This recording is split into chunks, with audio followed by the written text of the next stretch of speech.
Yeah, here, come on. Let's get this. There we go. Okay, we're good. We're good. Okay, Brian, we got you. We're good now. Okay. All right.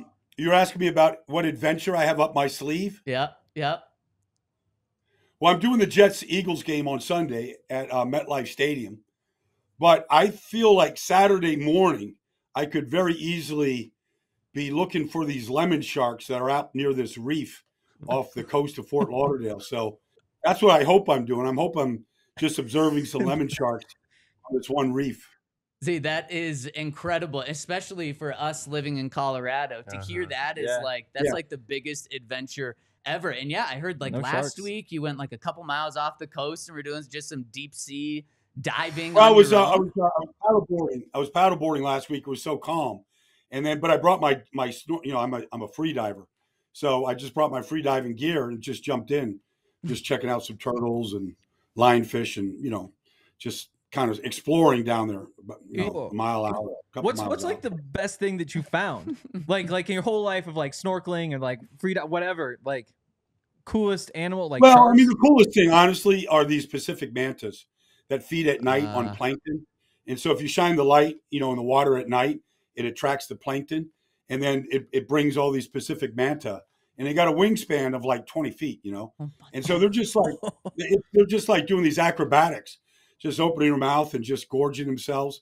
And you just swim freely between them and just observe just the natural beauty. It's pretty cool. You just got to do it at night, which is terrifying. Yes. You can't see anything. So that's the only that's the only part that you have to kind of get over. Yeah, that seems like a pretty big part to get over. That is also awesome. The 20-foot manta rays would be tough to get over for me. But we've been talking about how the Broncos could very well be looking at a 1-7 record at the bye with 2 games against the Chiefs coming up, and then also the Packers. If the season keeps going this way, maybe we'll just turn this segment into the most interesting man in the world. I got plenty of video. I'll be happy to share it with you guys. Oh, we would love it. If you had to compare the Broncos to some ocean creature, which creature would that be? Well, think about whatever creature is out there right now that is the most defenseless creature. Is that a because they look defenseless. They don't have any teeth in their defense at all. Yeah. So maybe like a nurse shark is kind of like a puppy. It really doesn't have teeth. You could go pet it. Maybe it's just a nurse shark. It looks venomous. It looks like it could be mean, but it's not going to do a darn thing to you. Man. Oh man, I hear you talking about sharks. That hurts, but you asked me for. I know that hurts, and I'm not trying to just tear the city apart. But you're asking me for some sort of analogy. That's what I came up with. That's probably the nicest thing anybody said about the Broncos on this podcast this week. Yeah, no, that's real. But I hear you talk about sharks. I hear you talk about the ocean. And then we heard last week or yesterday from James Palmer that you're a big Jaws fan. Is it about time to start playing the Jaws theme song on the Denver Broncos season? Well, I mean, I'm sure that's what they're playing in Kansas City. That's the worst team that you could actually schedule. To try to get a win, evidently, since I don't even know exactly the year, the last time the Broncos beat them. But I know Pat Mahomes, just the way Aaron Rodgers felt like he owned the Bears. I'm sure privately, Patrick Mahomes is telling Taylor Swift that we own the Denver Broncos. And, it's up in a tweet somewhere, tomorrow night. Yeah, that'll probably be in a song in a couple of years about their private conversations. And so speaking of this defenseless Broncos defense, Baldy, where do the Broncos go from here with this defense? And you can take it with tomorrow's game. You can take it in a long-term view.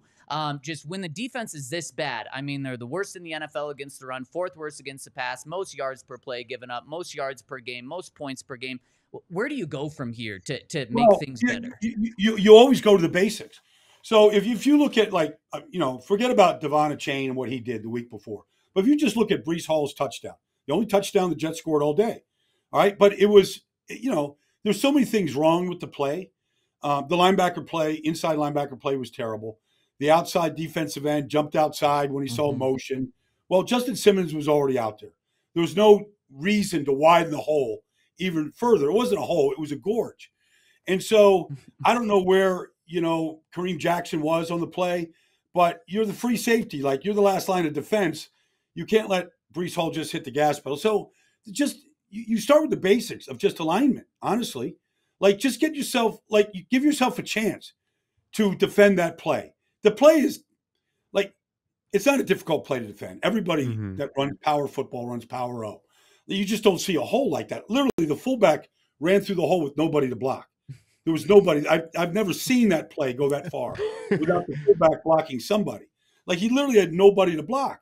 So if you say, okay, we're historically bad, we're not going to. You can't just go get 11 new players. But you got to play the defense. And so it starts with just basics, run fits, stopping the run, like just the basics of defense, tackling better in space, all those kind of things. Yeah, we talked to again Palmer and Conklin, the tight end for the Jets. He said just based off the alignment, they knew that a run would go for 6 or 7 yards before they even snapped the ball. Is that alignment something they can fix from week to week, or is this kind of just how this defense is set up to be, and they kind of have to adjust and try to play better within it? Well, it's probably on my board back there, but at some point, you just go to some basics in defensive football. If you step up, you clean it up. If you back up, you give it up. So if you're just going to back up, if you're just going to stay 5.5 yards off the ball at the linebacker position, and you're not stepping up to go meet, a double team, if you're not scraping over the top if you're not scraping as soon as you see the left guard pull, like, read your keys. The guard's telling you where the play is going. So, I mean, I just think basic football, like, step up, like, it's a physical game. You got to play it that way. And I think there could be a lot that can be done by just analyzing some of these plays that are going for 100 miles right now against the defense, where a lot of them are preventable if you step up and clean it up. Yeah, I mean, I totally agree. Like, I mean, there's Benito was way too far outside. You've got the linebackers not kind of making up for it, not getting inside. But to me, I guess the question is, if I know everybody's screwing up, but if you could just improve the defensive line or improve the inside linebackers or improve the outside linebackers, like which group do you think you could? I mean, you obviously can't just actually go upgrade them, but where would you see a benefit if you could the most? If that makes sense. Yeah. Well, I always believe that you can stop the run if you want to stop the run. Like, it's a passing league, but it does start with the run. I mean, Isaiah Pacheco is going to get carries tonight. Okay. Like, you can't let that kid get started. Like, you got to get that kid on the ground early, because the wheels don't stop, and you got to wrap him up. Like, he bounces off contact like a lot of the great backs do, and you can't let him get started. And so you say, okay, let's start with the basics. Let's play better run defense. Let's not stay blocked. Let's get off our blocks. Let's read our keys, and let's tackle. Like, let's just put that up on a bulletin board in front of the whole team and have everybody recite it. Like, all those players have played. I know Alex Singleton, like, he played in Philadelphia here. Like, he makes a lot of tackles. They're too far down the field. But, like, let's start with keeping the runs under 4 yards a carry. Let's just start with some basics. To kind of start with basics and take a step back on where this team's at, Sean, when we talked to Sean Payton yesterday, he said he has a vision for where this roster is going to be in a year from now. From some basics, what does a Sean Payton roster look like? What is he looking for? Well, he always had, I mean, there was 3 years in New Orleans where they were 7-9. And then they had a draft where they got really an all-pro right tackle. They got as good a right corner as there is in football, and they got Kamara. So they really fixed 3 positions. The offense changed immediately. But, I mean, it's not about speed at wide receiver. He's one without speed at wide receiver. It's really built really good in the trenches. At one point, he had Carl Nicks and Jari Evans at guard. Like, they were the 2 highest paid guards in the league. And their job was basically to create a fortress in front of Drew Brees every play. Like, Drew Brees never did what Russell's doing now. Part of it is that's how Russell plays sometimes, but he's running for his life out there. Like, it starts with building the best wall. Now, they went out and got 2 free agents. Like, obviously, McGlinchey is struggling. He's not in the 49er offense. Like, it doesn't look like it's a good free agent signing.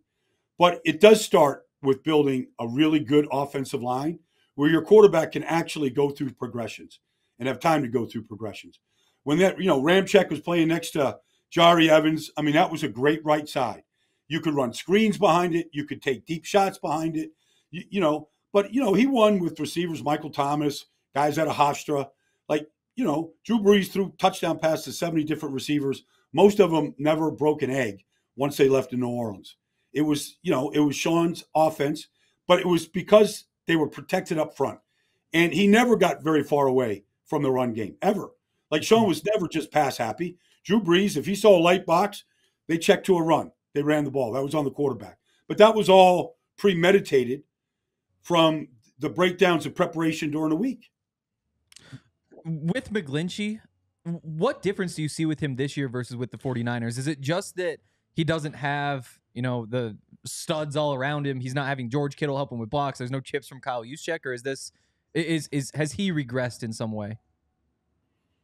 Well, he's getting exposed because, because they don't have the luxury of great play action and the luxury of having the best tackle on the other side where there's no leakage over there.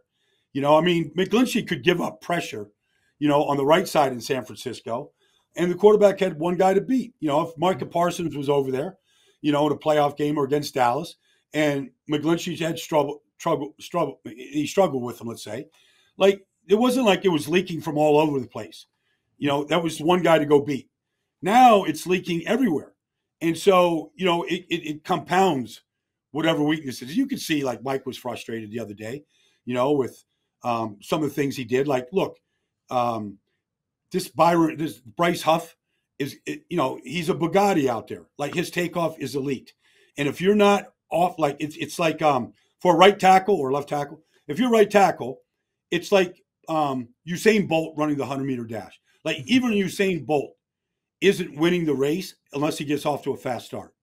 So you got to get off to a good start, all right, to give yourself a chance against a guy like Bryce Huff, who screams off the edge and, can make you look bad. He can twist you up because he plays with leverage. He's fast off the ball and he can bend.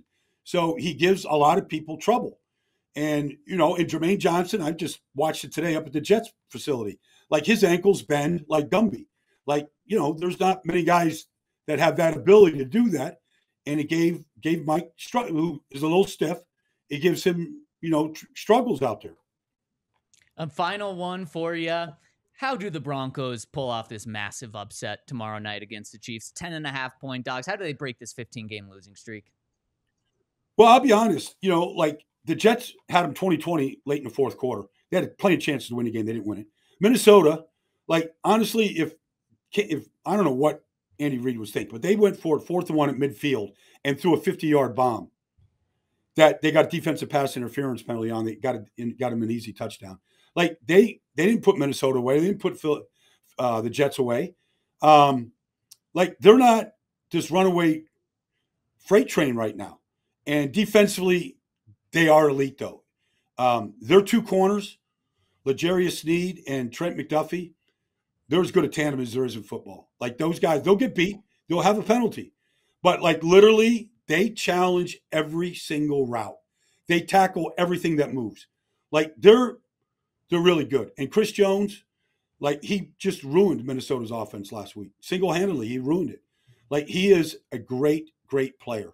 And it's like, I'm in Philly here, so I talked to the guys this week. Like, Aaron Donald didn't make a play last week against the Eagles. But they put together a game plan where they literally, no matter where he went, what he did, they doubled him with Kelsey all day long. Like, you got to have a game plan. And I know Sean has played against Aaron Donald before. He burns the midnight oil. Like, you got to have a plan for Chris Jones because he will ruin your offense. He's just that good. Man, I love it. Awesome insight. We'll be looking for some pictures, or maybe next week we'll have a video. Some 20-foot creatures there in the sea. Thanks so much, Baldy, for joining us. Yeah. We look forward to next week. Yep. Enjoy the game tomorrow night. I'll talk to you next week. Thank you. See ya.